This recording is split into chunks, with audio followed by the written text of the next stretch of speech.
Hey everyone, welcome back to the channel. So we have a new trademark filed related to the Donkey Kong series, and it looks like the failure to file for an extension of a trademark on the Amico may finally mark its end.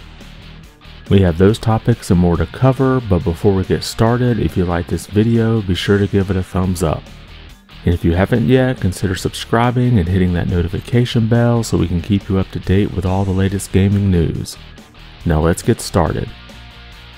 First, we have this topic here from Nintendo Life. Nintendo has filed a new trademark for the Donkey Kong series. Now this trademark isn't just a standard renewal.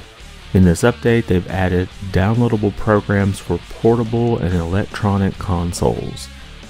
And you can see a look at the patent here, and this isn't something I'm getting too hopeful for. This is probably just Nintendo covering their bases. As technology changes, terminology we use generally changes also. But there has been rumors for a while that we would see another Donkey Kong Country game, but tell me what you think. Do you think that this patent change indicates Nintendo's working on a new game? Or do you think they're just covering their bases and making sure that every type of technology they can think of is covered? Next, we have an interesting patent that was spotted by Game Rant, and looking at the article here, it says, a patent filed on June 30th, 2022 by Sony Interactive Entertainment titled Systems and Methods for Converting a Legacy Code into an Updated Code outlines a video game emulation process that Sony may potentially employ in the near future. And you can see the patent here. It's hard to get a whole lot out of this, but it seems that this mostly involves PS3 era peripherals like old media remotes, DualShock controllers, and even a PSP Go, which if you didn't know, you could use that as a controller for your PlayStation 3. Now, this patent suggests to me that it's related to getting PS3 emulation working native on the console. Right now, if you play, say, a PS3 game on PlayStation Plus, that has to be done via streaming. So being able to emulate natively on the console would be a much better experience for the player. Now, there were some misleading headlines related to this patent that could make you believe that Sony is looking to make PlayStation 3 era peripherals work with, say, the PS5. I seriously doubt this is the case, since those aren't manufactured or sold anymore. Sony would have no motivation to make those work. So this is most likely related to emulating those peripherals on modern consoles. Next, we have this information coming here from Ubisoft.com, Commissioning of Online Services, September 2022. Closing the online services for some older games allows us to focus our resources on delivering great experiences for players who are playing newer or more popular titles. To help us achieve this, a number of older titles will be added to our list of decommissioned online services September 1st, 2022. And then they have a list of games that are being decommissioned, and pretty much most of these are PlayStation 3, 360, and Wii U games with their PC counterparts.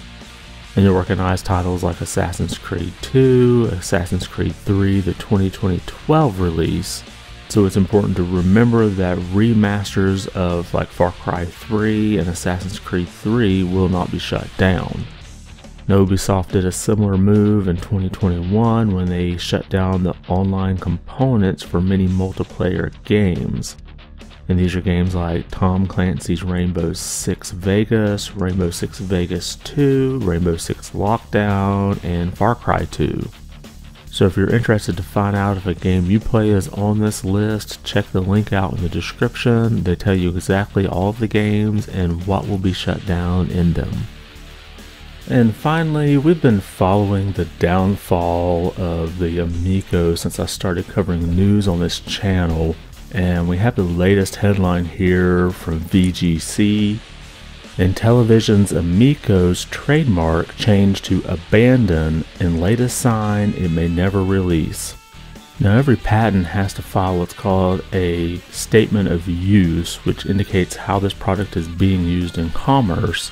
And the article here says the change in status is due to Intellivision's failure to file a statement of use, which has to be filed to show the United States Patent and Trademark Office how the registered trademark is being used in commerce. Now they have filed for extensions 4 times in the past, but didn't file one this time. Now they have 2 months to file what's called a petition to revive and either file a statement of use or another extension. Now if you remember last month they announced a significant reduction in staff, so I do have to wonder if the person who is in charge of filing those extensions is no longer working there. But if I find out that they do file another extension, I'll do another update to let you know. But I kind of have a feeling that this project's pretty much dead and we're just waiting for the bankruptcy filings to come out. And that's all we have for today. Did anything we cover catch your attention?